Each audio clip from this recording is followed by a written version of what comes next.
महाराज जी, आप कह रहे हैं कि जैसे प्रहलाद जी ने अपनी भक्ति पे ही फोकस रखा, अपनी जो दिक्कतें आई, जो इनको प्रतिकूलताएं, उस पे ध्यान नहीं दिया, वैसे ही हमें भी ऐसे ही रखना चाहिए, केवल भक्ति पे फोकस रखें या दिक्कतों को भी सामना करें। नहीं, दिक्कतें ऐसा नहीं कि प्रहलाद जी को महसूस नहीं होती थी, पर प्रहलाद जी को ये दिखाई देता था कि भगवान सदैव उनको अपनी गोद में लिए हुए हैं।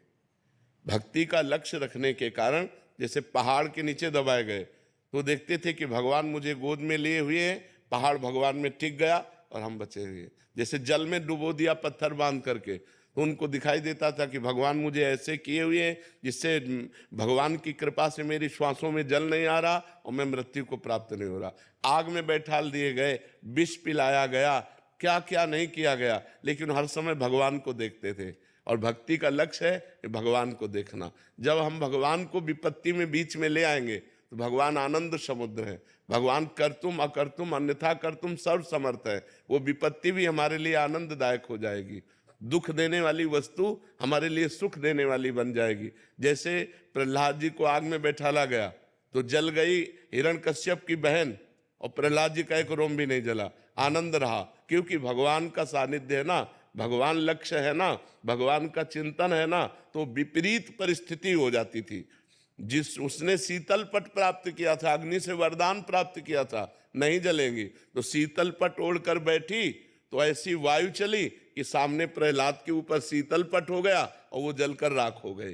तो प्रतिकूलता भी आनंद प्रदान करने वाली बन जाएगी यदि हम भक्ति का लक्ष्य रखें और जो आई हुई विपत्ति है उसमें भगवान का विधान देखें।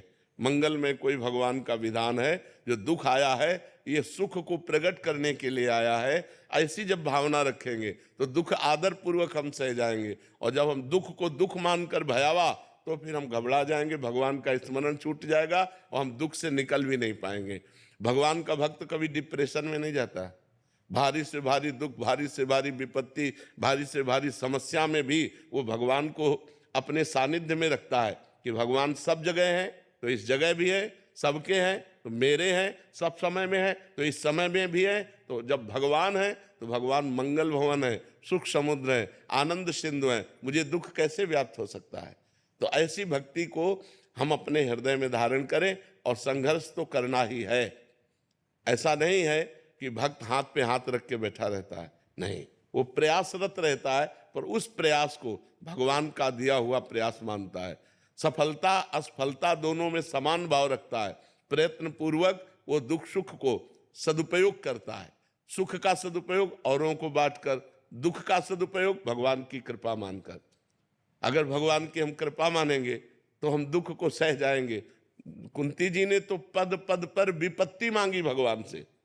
भगवान ने कहा आज तक किसी ने वरदान नहीं मांगा, विपत्ति दुख कौन चाहता है। तो उनका प्रभु जब विपत्ति आई तो आपको अपनी तरफ आते हुए देखा, और जब संपत्ति आ गई तो आप द्वारिका जा रहे हो पीठ करके। मुझे ऐसी संपत्ति नहीं चाहिए, मुझे वो विपत्ति चाहिए जिसमें आप दौड़ते हुए हमारी तरफ आ रहे हो। तो भक्त दुख में विपत्ति में भगवान के सानिध्य का अनुभव करता है।